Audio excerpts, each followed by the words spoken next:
Welcome back to my studio. My name is Monica, and today I thought we would talk a little bit about what to do when you don't know what to do. And I also wanted to show you some of the things that I've been working on the last few months or so, and why I haven't been around here on YouTube.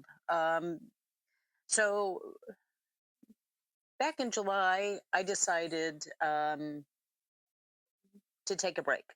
And the reason I decided to take a break was usually we get so busy in our lives that a vacation is is like really hard to come by. At least it has been for myself and my husband.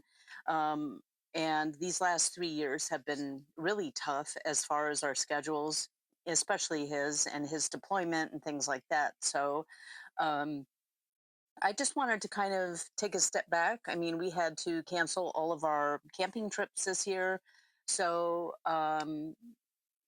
we ended up getting a pool that we put out in the backyard, and I just wanted to take some time and enjoy that. And so that's what I've been doing for the last few months. And my intention was to come back after a couple of months, and a couple of months turned into about 4 months. So but I'm glad to be back here. I really am. And I have been I'll show you what I did while I was camping. I did some watercolor, and this book I bought, this is a sketchbook from Etcher Labs, and I'll leave the link in the description box below. It's got deckled edges, which I really love, and it's 140-pound watercolor paper. And this is going to be my dedicated bird book. And I've been wanting to do this for a long time, and sometimes I can find every excuse or every reason to do the thing that I want to do and do something else, like laundry. So I decided to start when I was camping, and I started with this little guy's nuthatch. And the reason I decided to do this is the whole campground was just nothing but red-breasted nuthatch, and you could hear him squeaking all over the place. It was great. And I started this in the middle of the book. And the reason I did that is sometimes, when you open a sketchbook and you have this brandy new first page, it can be a little bit intimidating, especially because it's the first page. And that's the first thing you're going to see when you open the sketchbook. So I just decided to start here. And this little sketch, this is a penguin. I was going to do Birdtober, and this is as far as I got. And I have to tell myself that that's okay. I've sketched it out, and I have not gotten around to painting it yet, but I will. And it's okay if we don't do these challenges or life gets busy. It happens to me quite often. So I've been working in this, and I've also, I did want to show you, I have a little bitty sketchbook. I belong to a membership group called Hedgerow that is run by the Miss Wonderful Natalie Eslick. She's an amazing wildlife artist, and she's got a lot of soul, and I really love her. Anyway, I decided, because I had done a larger sketch in this book, a Stillman and Byrne book. This is tan paper, it's toned. So I started off. This is going to be my title page, and it's going to say Wild Herstory. And these are all animals that have a connection to basically the feminine in mythology and feminine archetypes, and the animal that they're connected with, or the stories that go along. And the first one was Freya and the falcon. And so I did this spread, and this was something that um, we watched videos, and Natalie kind of guides you through this process of the animal, and she gives you the background. And I haven't done anything else. Next is Sedna and the walrus, and I'm really excited to get started with Morrigan and the raven. So this will be the book that I'll be working in for that. So I did that, and this inspired me to get a smaller Stillman and Byrne toned paper so that I could dedicate this to mushrooms. And I started my mushrooms. This is in colored pencil, and it's a bit of a tedious process. It's a little bit slower, um, but I will finish. This is kind of like the before and the after with these mushrooms, and then I'm going to annotate a little bit about the mushrooms as well. So I've been doing that. Um, I also joined what is called Fodder School, and Fodder School is a year-long workshop. And I'm sorry, guys, my dog, it never fails. Um, Either when I pick up the phone and start talking, she starts barking, just like a little kid, um, or when I start filming. So, but I love her. Um, so I am enrolled in Fodder School. I have never done anything like Fodder School before. Um, it's a year long course where you make fodder for mixed media projects, and it can be anything from something like this um, to something like this. So the projects right now, we're not actually into the fodder school, but they're doing a little challenge, and there are several. I think there's 12 projects total for the challenge, and it was only $47 for the challenge. And then fodder school, I think it's a couple $100 for the entire year. So I'm enrolled in that. I'm really excited. We also made these little bookmarks, which are, I love these, they're magnetic. It's just a lot of fun, and I really love working with my hands. So this is basically a little show and tell, I guess, what we're doing right now. um, so I've been trying out some different things. These little boxes are just, to keep your treasures in. We made some of these for one of the challenges or one of the projects. And um, and these little butterfly bookmarks that I have here are from an instructor. Her name is Karen Elaine. And you can find her here on YouTube too. But she does these really cute little butterfly bookmarks. And once I started making these, I couldn't stop. I've got a whole pile of them. And I decided to do some also with just a book page. And then I have another one where I've watercolored this. And I really love these. And I've also been playing around with air dry clay. So I have yet to sand this or paint it. Um, but and it's leaving stuff all over my sketchbook here. Um, so I've been playing around with this. I'm getting ready to make some little pendants as part of this fodder school challenge as well. Um, and I've also been busy teaching classes. So um, they're not here on YouTube, they're on the Studio Works platform and also the Willowing Arts platform. So I have I'm honored enough to be teaching again at Studio Works, and we just finished a workshop, a live workshop about making these bookmarks, and it's called Feathered Treasures. And it was a 2 hour live workshop that I did with Ivy Newport. And I'll leave all of this information down in the description box if you're interested. She does have a 7-day free trial to Studio Works. And it's a lot of fun. And there are classes in every medium that you can imagine. There's mixed media, there's pastels, watercolor, and I have a couple classes on there myself. There's also, I think there's a lot of acrylic painting and some mixed media collage, which I absolutely love, some journaling stuff. Um, and the Studio Works journal is something that comes out every month and is also a lot of fun. It's all part of the membership. So yeah, definitely check that out if you want to see some of those classes that I have available there. And then I'm also teaching with Willowing Arts this year, and we just released the taster sessions to give everybody a little bit of a preview of what this year is going to be about. And it's going to be a year of magic and fairy tales. So mine is going to be very nature based, and you can go to the link in the description box if you want to check that out too.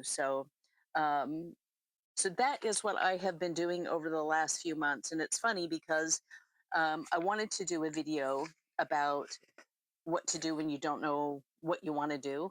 And I get hung up, and I don't know if anybody else feels like this. And it's just really kind of a strange feeling for me, and I don't like it at all. And I know I have to kind of lean into it, but it's really hard sometimes. That feeling of not being productive and being okay with being in my studio and just playing.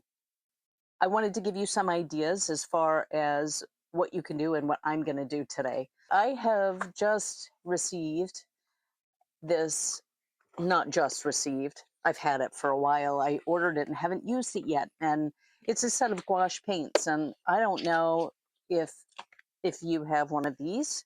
Never worked with these tubs of paint before. We did use gouache when I was in um, art school, and we used it out of the tube. And so we had to mix water to get it to the correct consistency. But we did a lot of work in gouache paint. We made color wheels, we did illustrations, we did all sorts of stuff. Um, and one of the reasons that I put it aside, never came back to it, is that typically, and especially when you're in school, it's very important that you get your values correct. And gouache has a tendency to dry lighter or darker depending on the color. So we would have to constantly check our values. And it was a little bit frustrating. You would paint something, paint a little square, wait for it to dry, or, make it dry with a blow dryer, see if the value was correct. And then if it wasn't, make your adjustments and then go into the painting. So um, that is one of the reasons why I think I've stayed away from gouache.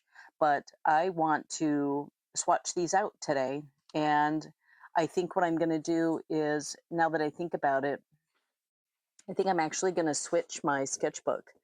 And I have another sketchbook here that I have never even opened. There's nothing. I shouldn't say that. Yes, I have. Okay, there's random stuff in here also. So I think this is what I'm going to do. Um, this is the sketchbook I think that I want to use, and I just want to swatch these paints out today, and that's, I think, what I'm going to do. And because it's something that I've been wanting to do, and um, haven't had the chance to, or haven't made the time. So I am going to go ahead and open all of these, and this is going to take me a hot minute. So I am probably going to speed this up.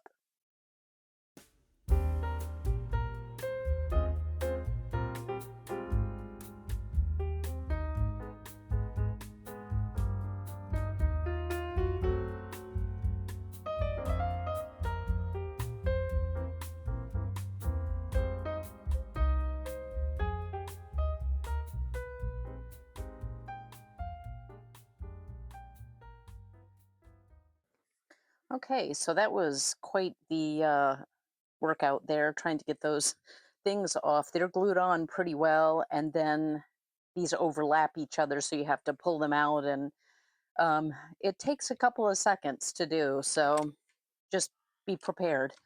And as you can see, these have settled, or not settled, but separated a little bit. And I grabbed some toothpicks from downstairs, and I'm just going to give these a quick mix. So I can redistribute everything in here. And it's a lot easier to do with this, with toothpicks, than try to rinse out your brush every time you want to go in here and mix one of these tubs together. Yeah, so I'm going to go through here and get all of these mixed up. And then I'll start painting my swatches.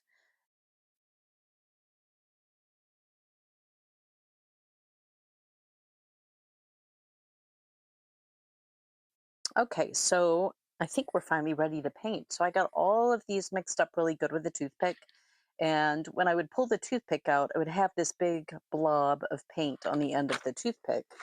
So instead of throwing that paint away, I just wiped it off on a piece of paper. It's just a piece of printer paper. And I can wait for this to dry, and then I can use it in my mixed media journals, like for collage paper, or I can use it to create some other artwork on with some pens or something like that.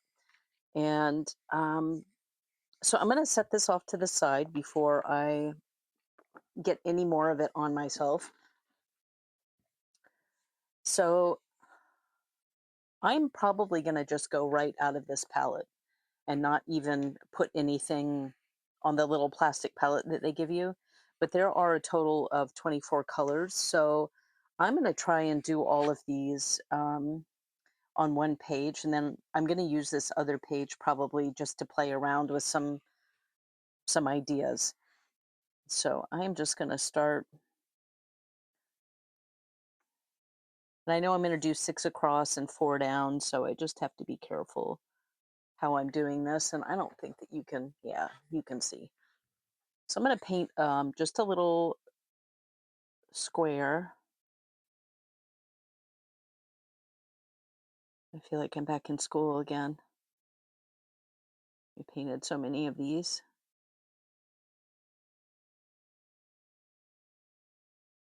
And just make sure that you rinse your brush out really well when you're swatching.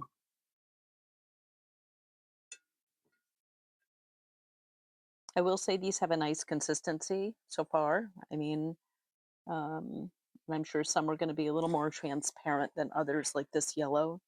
And you would probably have to go over it a couple of times if you wanted to get, a really opaque kind of coverage.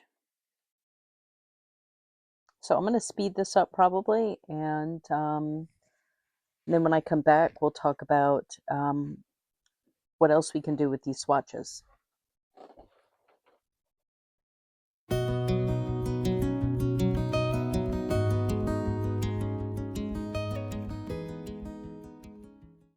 Okay, so I have finished painting all of these swatches, and I also went ahead and labeled these off camera.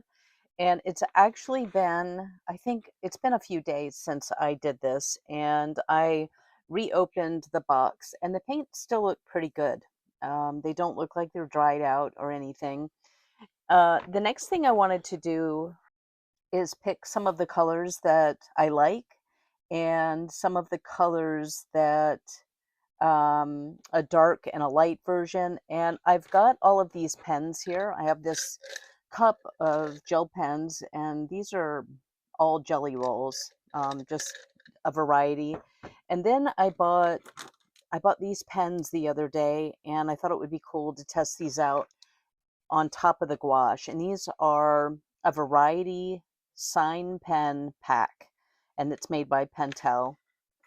So they have different tips. So we're gonna try that out. And I also I also bought these by Papermate. I have never used these, but um, we're gonna give it a go. So first thing I'm gonna do is pick the colors that I really love and grab myself a brush. And I keep forgetting that there's a brush that comes in this kit. And I'm gonna stick with the flat brush and try not to make a mess. I've already stuck my finger in some of the paint. Um, so I think I know I want to do some dark colors. And I've got to flip my palette around here so it matches my swatches so I don't get confused. And I'm going to go with the Prussian blue. I'm going to paint a nice swatch of that. And I'm going to actually put some on my palette here. So typically, you would put out a little smear of paint like that, and then you would pick up some water. And when I was in school, we were taught, and we were using gouache out of the tubes. We were taught to mix the gouache with water until you get the consistency of melted ice cream. So something to remember. So I'm going to start this Prussian blue, and I'm just going to start painting um,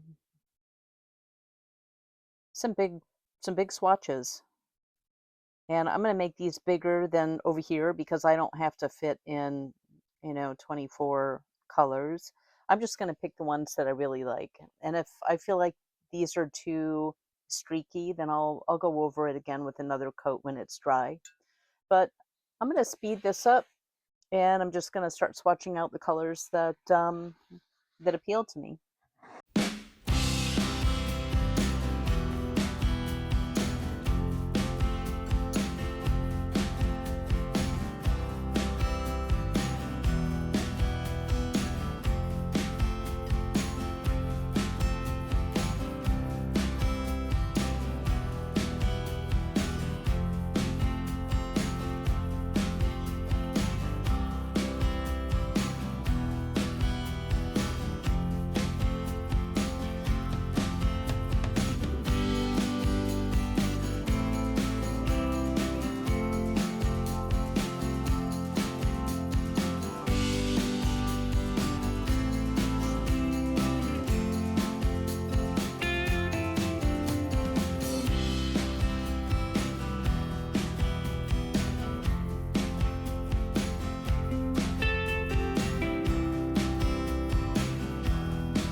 Okay, so I finished painting some of these little boxes, and I went over a couple of them a couple of times so that I could get a nice flat um, look to them, uh, with a little bit more of an opaque coverage like these.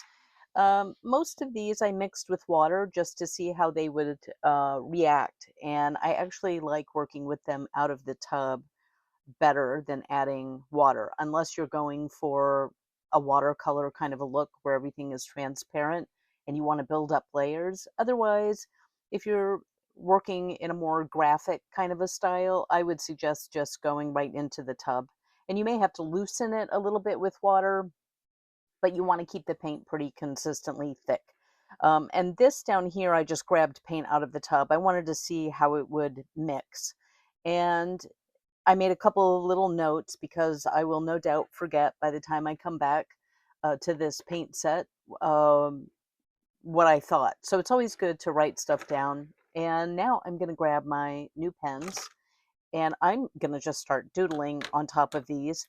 And the ones that are darker, um, I'll save those for the white pen.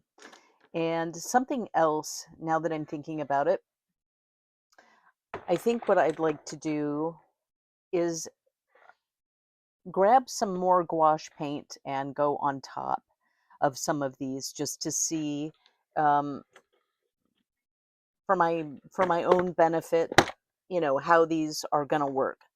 So I am going to grab a round brush this time instead of that flat brush. And I think I'm going to start with white. I'm going to use some of this white gouache, and I'm not going to add any water to it.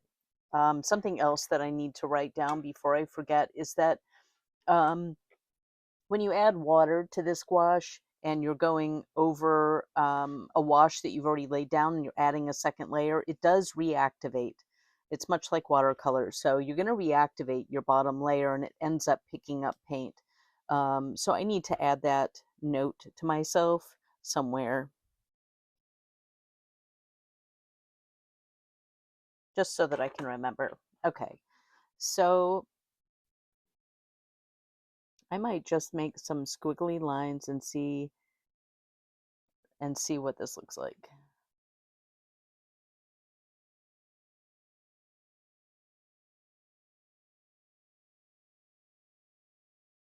And I do have some professional gouache paint um, also that I've used for a couple of projects, and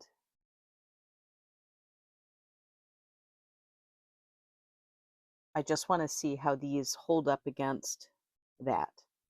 So I'm going to make a couple of little marks here. And you can see it's not completely opaque. So I would have to go back over this. This is not the best brush either, but so I would definitely have to go back over this with the second coat if I wanted that white to really pop off the page. So I think we're going to have better luck, obviously, with the darker colors on top of the light. So we can give that a little test. I'm going to go into this brown. And I'm going to do the same thing on top of, let's do on top of the green. So, you know, you're going to have much better luck working dark on top of light. Not sure why I did that way. We'll just pop a couple leaves on here.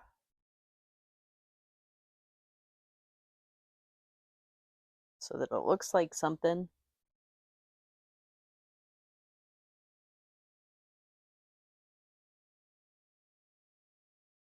I would definitely use a different brush. This one's a little bit difficult. It doesn't come to a complete point, but it's the brush that came with the set, so it's fine for what it is. So I'm going to add another coat to this white.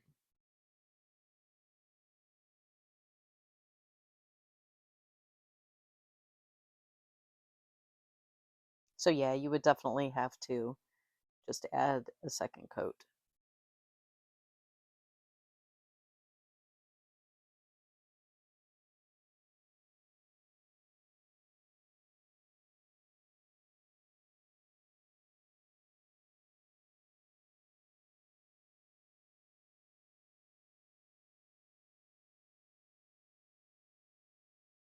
So now I want to see what my gel pens are going to do, especially these new white ones that I bought. Okay, so these have a little rubber tip on them that you have to pull off before you start using them. And I have several white pens here. I have a Jelly Roll, and I've got a Uniball Signo, which is usually my favorite. And then I also have this Posca pen, which is an extra fine tip. So I'm going to see how this works on here.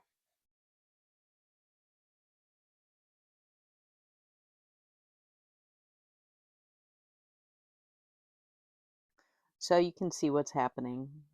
At least maybe I think you can. So this is reactivating the paint, and it's mixing with it and not creating a very white line. So this is the Signo. And while it's still reactivating it, it seems to be more opaque than this Inkjoy. Let's try this again.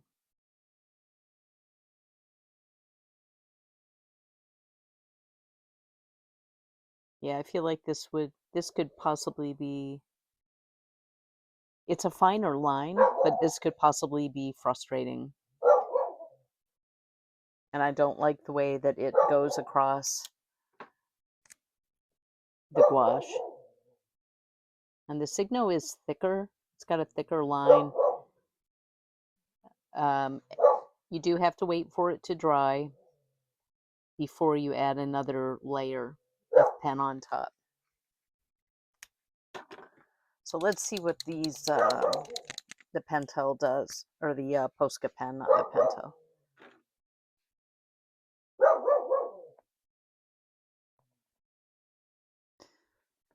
So these pens you have to prime by pumping the tip.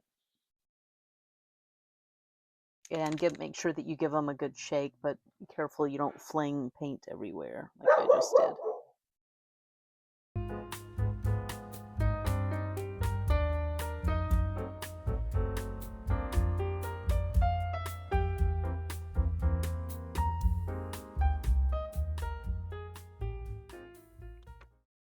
Okay, so I went over this a couple of times, and it looks really good with two coats.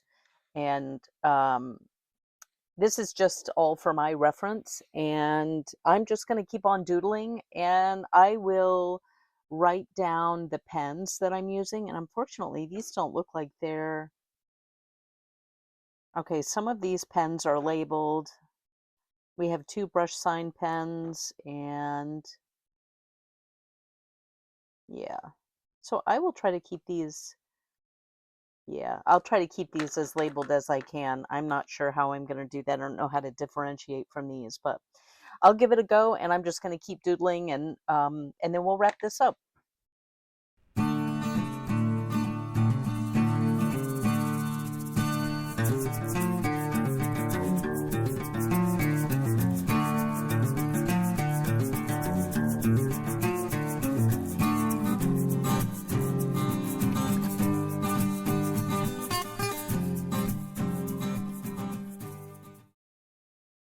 Okay, so I'm finished with this page, and so what I have now is I've got all of my gouache swatched out, and I've got some color that I laid down, and this is a great way to just play, to get out of your head. I have a tendency, I'm like a big overthinker, so actually getting paint on paper and just playing is huge for me, and it's a great way to get started. Like if you're feeling stuck or you don't know what to do, then something like this is it's just really freeing. It's like talking on the phone and doodling on a piece of paper. There's no rhyme or reason. It doesn't have to be pretty, and you can do whatever you want to do. And I am trying to get into the habit of taking better notes for myself. So when I nature journal, I write about the plant, and I write about the properties of the plant, the weather. I'm taking notes about things that are in the environment, and I often forget to take notes about my supplies and how they work, and then I'm just reliant on my memory. And so if you write everything down like I did here, even though I misspelled a couple things. So these pens are porous, water based, extra fine brush pen that has that tip that you can make all sorts of different lines with, thick to thin, flexible water based. And then this one is porous ink and it's water resistant. So I made sure to annotate which ones were which. So when I went back to these pens, I wasn't confused. And then I had a couple of um, spaces that I thought it would be fun to go back and try the gel pens again. So even though the white gel pen is, has a tendency to pick up paint a little bit, the other gel pens seem to work really well. And I actually want to just try out this blue gel pen real quick. Um, it's good to do these tests like this, especially if, yeah, that's not working the way I want it, but especially if you work mixed media. So I like to play in my journal. I like to do a lot of mixed media type of artwork. Even though I love watercolor, um, I like to explore different mediums because it's fun. And we kind of can get stuck in a rut, I think. So give this a try. Swatch out some colors, make some big blocks of the colors you love, and then grab some pens that you've got lying around or pens that you haven't tried out yet. And I'll give you a closer view of some of this. And down here, I just did some hearts with some of the different pens and stuff. Like I said, doesn't have to be pretty. It just needs to mean something to you. And for me, these are some great notes that I can go back and reference anytime I want. And you can keep an entire book like this. And I am going to get into the habit of doing this more often and also making the next thing I really would like to do is start making my own. Um, Pages for marks. So sometimes when I'm doodling, I might get hung up on, well, ooh, what do I do next? So I want to be able to create like a sampler of different um, patterns that I can make and different doodles that I can make. And that's something that you can do sitting on the couch too. So which is a lot of fun. So I hope you give this a try. I'm really glad to be back here on YouTube. It's been too long, and I will see you very soon. Take care and have a lot of fun painting.